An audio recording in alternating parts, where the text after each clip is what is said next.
He thought the past was buried on a battlefield half a world away. But when a young waitress leaned in to refill his coffee, a silver tag slipped from her neck and time stopped. How did she end up wearing the name of the man who died in his arms? The bell over the door gave a tired jingle as David Madsen stepped into the dusty little diner just off I-80. The same one he'd been coming to every Sunday for nearly 12 years.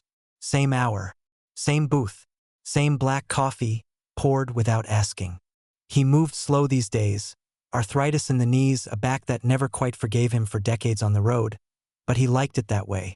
It was predictable and quiet. His boots thudded gently on the linoleum as he made his way to the corner booth, the one with the cracked leather seat and the chipped Formica table. From that spot, he could see the parking lot, the highway beyond the fuel station. He lowered himself into the seat with a soft grunt and nodded at the waitress behind the counter. Not the usual girl. This one was new, young, maybe early 20s, with a bright ponytail and sleeves rolled up past her elbows. She moved like someone who wasn't quite sure if she belonged yet. David figured she was probably just filling in. A moment later, she approached, holding the glass pot with a nervous smile. "Good morning. Coffee?" David nodded once. "Black." She leaned in to pour, careful not to spill. And that's when it happened. The chain around her neck shifted, and something metallic slipped free from beneath her collar, clinking softly against her name tag as it dangled into view. David froze. A silver dog tag. Standard issue. Clean but worn. And on it, engraved in military caps, Thompson Eli J. March 12, 1949, David's heart stuttered. The mug in his hand trembled. He hadn't seen that name in over 50 years. His breath caught, eyes locked on the tag like it was some kind of ghost. His chest felt tight. The sound of the diner seemed to vanish. All he could hear was the crunch of jungle underfoot, distant shouts, the thump of helicopter blades, and the dying breath of a young man trying to make a joke about pancakes while his blood soaked into David's shirt. "You okay, sir?" David blinked. The waitress, Katie, her tag said, was looking at him, concerned. He cleared his throat. "Sorry. That tag. Where'd you get it?" She touched it instinctively. "Oh, this? It was my uncle's. He died in Vietnam. I never knew him, but my mom kept it in a box and gave it to me a few years ago. Said it might bring luck." She smiled faintly. "Not sure it's working yet." David stared at her. "Eli Thompson?" Her eyes widened. "Yeah. How did you?" He couldn't speak. He just nodded toward the seat across from him. Katie hesitated, glancing around at the empty diner. Then she slid into the booth, curiosity overtaking her shift. David took a long breath. "I was with him, in Vietnam. I was there when he—" The words felt like rocks scraping his throat. "You knew him?" "I was the last person he spoke to." Katie's expression softened. "What was he like?" "No one really talks about him. My mom said he was funny, that he wanted to open a restaurant or something." David closed his eyes. "Yeah, a roadside cafe. He said after the war he'd come home, open one near the highway, sell pancakes, real syrup. Said truckers would keep him in business." A faint smile touched his face, broken and worn. "He talked about it all the time." Katie leaned in. "What happened?" David hesitated. For decades he'd kept it locked away out of guilt or grief or just survival. But now, staring at this girl who carried Eli's memory around her neck, he felt something shift. Maybe the silence had lasted long enough. "We were ambushed. Eli got hit when he tried to pull a wounded kid back behind cover. He didn't make it. But before he went, he made me promise I'd tell his family he wasn't scared. That he went out cracking jokes about pancakes and bad coffee." Katie covered her mouth, tears welling up. "He never came home. They just got a telegram. My grandfather wouldn't let anyone talk about it." David reached into his jacket and pulled out a weathered wallet. Inside, folded carefully, was an old photo. It showed two young Marines, one grinning wide, the other giving a mock salute. He slid it across the table. "That's us. Christmas, '68. Katie picked it up with reverence. "That's him," she whispered. "That's my Uncle Eli." They sat there for a long moment, Just two people, separated by decades, joined by a chain of memory and loss. The coffee went cold. The noise of the diner faded back into the background. Would you tell my mom? Katie asked softly. She was just a kid when he left. I think she needs to hear it. David nodded slowly. I'd like that. She smiled through her tears. Thank you. He looked at the tag around her neck again, shimmering in the morning light. No, he said gently. Thank you. The next morning, David stood in the center of his garage, the air thick with the smell of oil and old wood. Dust floated in the streaks of sunlight pouring through the small window. Against the far wall, tucked behind stacked boxes of truck parts and forgotten tools, sat a dented army footlocker. Green paint chipped, the metal rusted around the latches. He hadn't opened it since the funeral of his last surviving platoon member, almost a decade ago. His hands trembled slightly as he undid the clasps. The lid creaked open, and with it, a flood of memory surged forth. Inside lay a folded American flag, brittle photos, a canteen, and a bundle of letters tied with faded twine. Beneath it all was a sealed envelope, yellowed with time, with Linda Thompson written in neat block letters. David stared at the name. Linda, Eli's little sister, 10 years old when he died. He sat on the workbench, the letter in his lap, letting the silence settle. The words inside hadn't changed, but the world had. He remembered writing it. Eli's last message, dictated with a bloody hand on David's shoulder, gasping between shudders. The way Eli had tried to keep things light, calling her Peanut, telling her to keep being a pain to their dad and to grow up tough. David had promised to deliver the words himself, but never did. Maybe he couldn't. Maybe he'd been too afraid to see her face. But now, after 50 years, she was asking without knowing. And David realized he couldn't let her go another day without knowing who her brother really was. By the following Sunday, David was waiting at the diner before it even opened. The air was cool and quiet. He clutched the envelope in one hand, his knuckles white. When Katie arrived, she was surprised to see him standing outside. I didn't think I'd see you this early, she said, unlocking the door. David just nodded. I needed to talk to you before your shift. Inside, the diner was silent. Chairs still stacked on tables. The smell of bleach lingered from the night cleaning. They sat in David's usual booth, and he placed the envelope gently between them. This is for your mom, he said. Katie looked down. Is that from him? David hesitated, then nodded. I wrote it, but it's his words. She ran her fingers along the edge of the paper. She doesn't talk about him much. I think she was too young. Or maybe they didn't let her. Grief does that, David said quietly. Sometimes silence is the only way people know how to carry it. Katie nodded, then looked at him with searching eyes. Will you tell me more about him? I want to know. They sat there as David shared what he remembered. Not just the battle, but the man. Eli, the practical joker who carved his name into mess hall trays.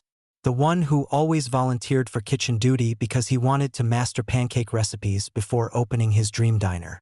How he kept spirits up by sketching future blueprints on ration boxes and promising free meals for every member of the squad once they were home.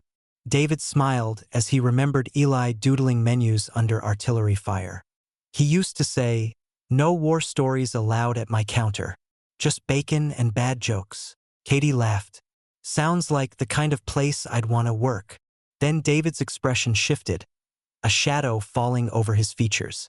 There's something else, he said slowly. Eli, he could have made it out. Katie tilted her head. We were overrun. We had a medevac chopper inbound. But one of our guys, Collins, was hit bad and stuck. Eli crawled out under fire to drag him back in. That's when he took the shot. He didn't scream, didn't even flinch. He just looked at me and said, "Guess pancakes will have to wait." Katie pressed her fingers to her lips, overwhelmed. He saved Collins, David continued, and he saved me too in more ways than one. For a moment, neither of them spoke. Katie broke the silence. You said you wrote to her right after? David looked down. I tried, but I couldn't bring myself to send it. I didn't think I deserved to tell her. I wasn't fast enough, strong enough. She reached across the table and laid her hand on his. But you were there, and you remembered. That's more than we've ever had. Later that afternoon, back in the diner kitchen, Katie approached Meredith, the owner. The older woman was slicing tomatoes with her usual no-nonsense precision. Hey, Meredith, could I ask you something? Meredith glanced up. Sure, sugar. What's on your mind? Do you remember a soldier named Eli Thompson? Served in Vietnam. Meredith paused. Her eyes softened. I do. My late husband knew the family. Sad story. Their boy died in action. Parents never talked about it again. Linda was just a little girl back then. Katie hesitated. Would you be okay if we brought in a little display? A photo? Maybe a story? Just for the booth. Meredith leaned on the counter, studying her. That David fella tell you about him? Katie nodded. Well, Meredith said slowly, he's never talked about the war, but if he's opening up, yeah, I think that'd be just fine. She handed Katie a key. There's an old bulletin board in the back closet. Dust it off. It's yours. That evening, Katie stood in her childhood home's kitchen, clutching the envelope. Her mother, Linda, stood across from her, arms folded, unsure. Where did you get this? She asked softly. A man gave it to me, Katie said. His name is David Madsen. He served with Uncle Eli. He was with him at the end. Linda's face paled. Her hand reached for the envelope, but she didn't open it. Instead, she sat down slowly, her lips parted. No one ever told me how he died, she whispered. Not really, just that it was sudden, that he was brave. Katie sat beside her. He was. David said he saved someone, and he made jokes until the very end. Linda's hand trembled as she turned the envelope over. I was 10 when he left. He promised to send me postcards from Saigon. Katie gave a gentle smile.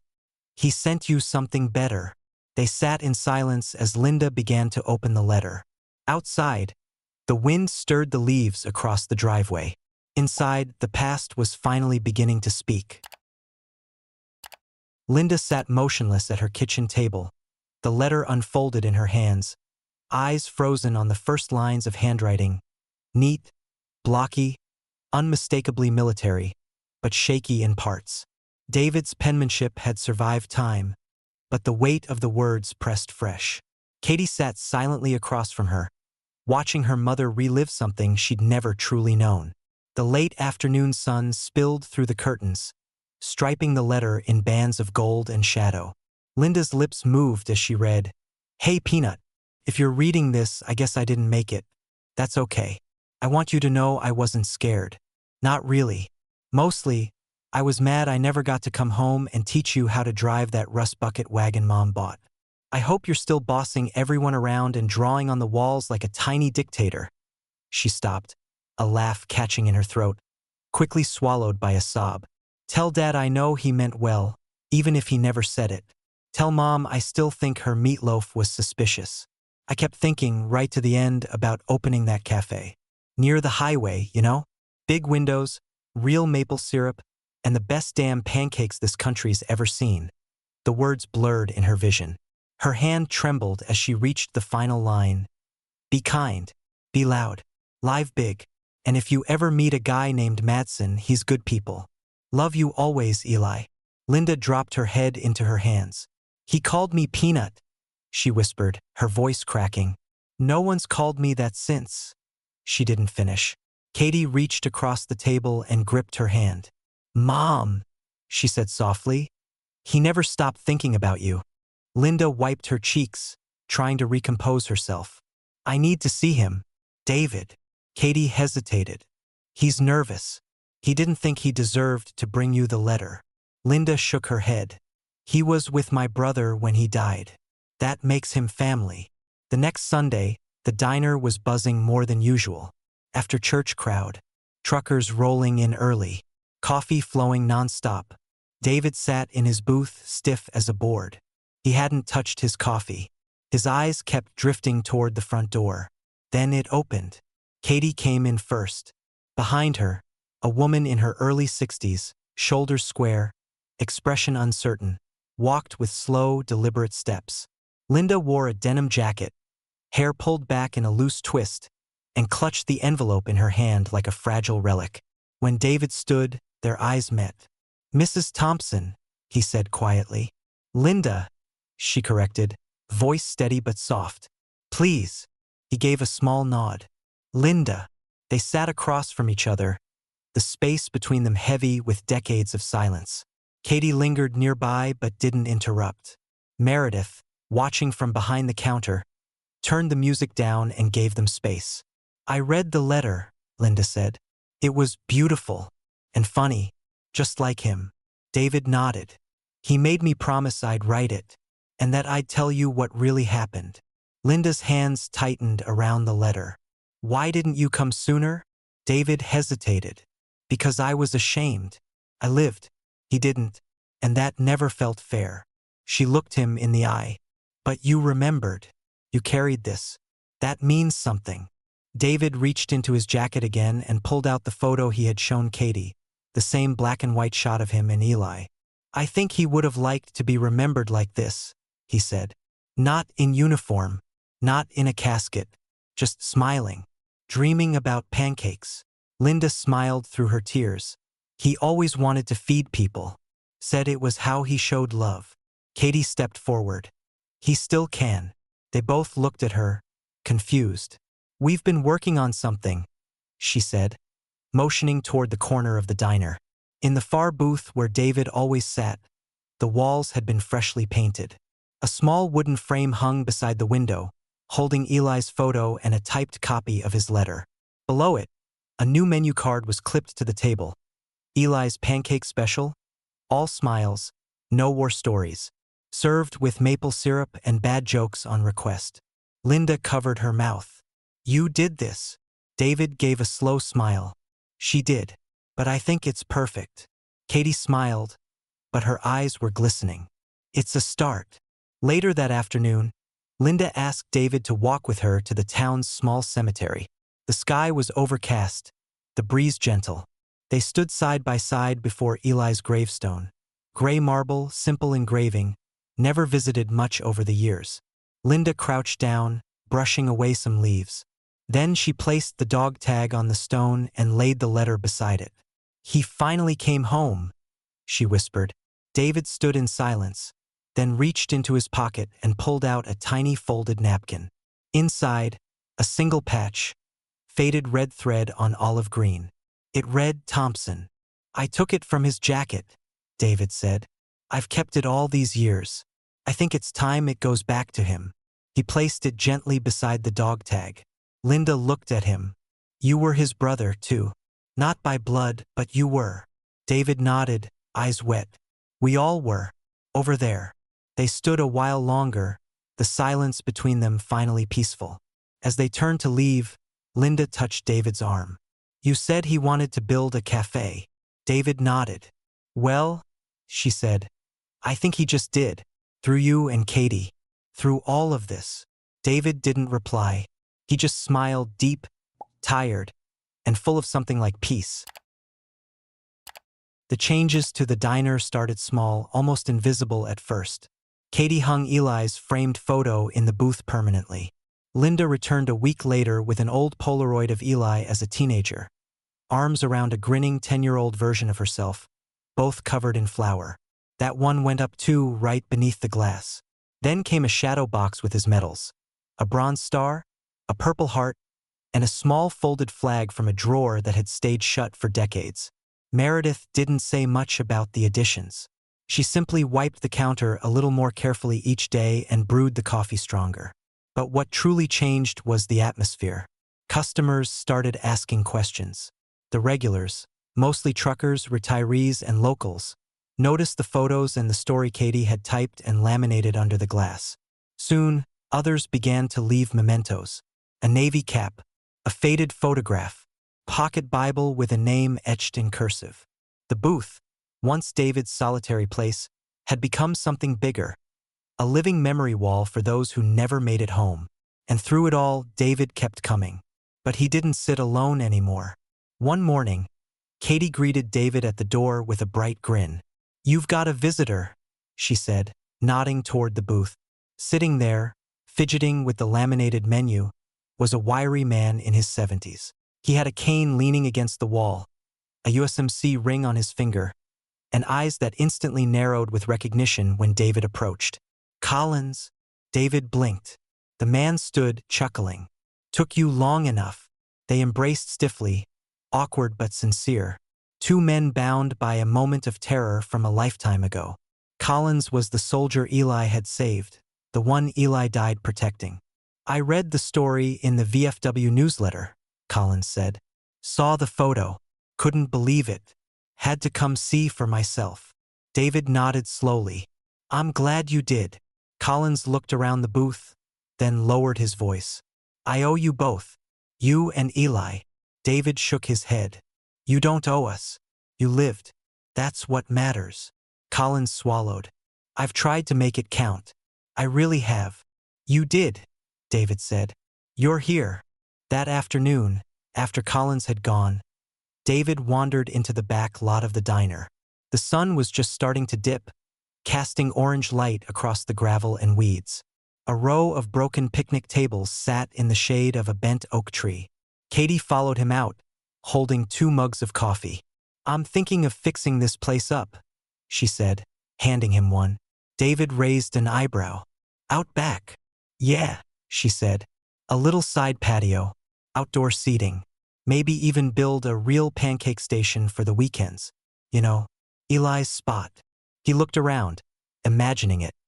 String lights hanging between the trees, a small griddle sizzling, people laughing and eating under the stars. "You'll need someone who knows how to run a place like that," he said. Katie gave him a playful glance.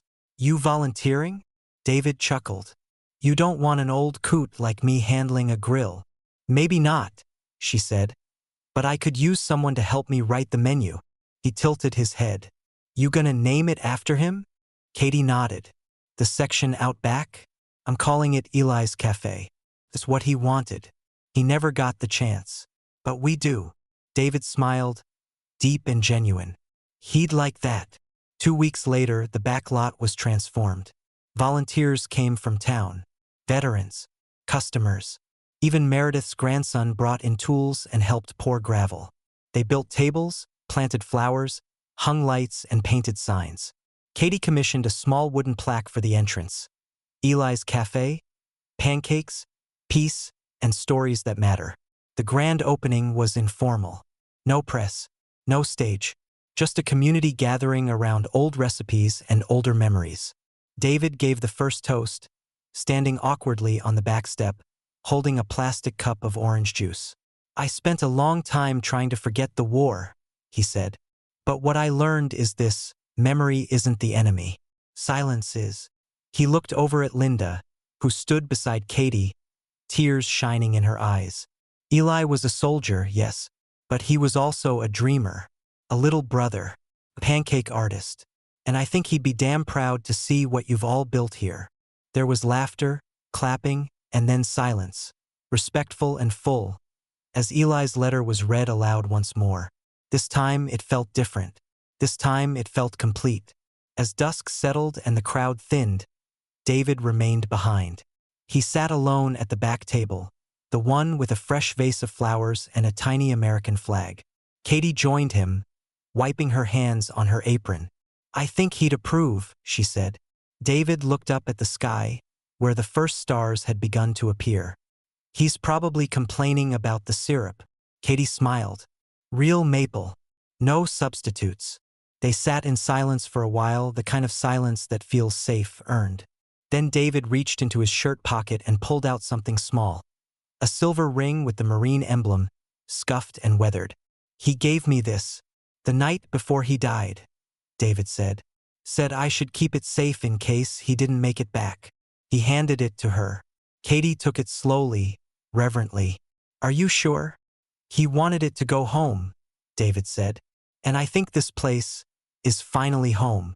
A week later, travelers along I-80 began to take notice of the little diner with the string lights in the back and the new sign by the road, Meredith's Diner, home of Eli's Cafe. Truckers pulled in curious, expecting just coffee. They stayed for the stories. The booth with the photos always had someone in it, reading, remembering, sometimes just sitting quietly. And on weekends, the outdoor cafe served pancakes with handwritten notes tucked under the plates, sharing stories submitted by veterans and their families. David still came every Sunday, still sat in his booth. But now he wasn't a man mourning alone. He was a keeper of memories, a bridge between past and present. And the cafe that Eli dreamed of, half a world away, on jungle nights filled with hope and fear, had finally opened its doors. Not made of brick and glass, but of stories, forgiveness, and the kind of love that survives everything, even war. This story reminds us that some wounds never heal until they're shared. What would you have done in David's place? Would you open old scars to bring someone peace? If this story touched you, don't forget to like, comment, and subscribe for more human stories from Embrace the Journey.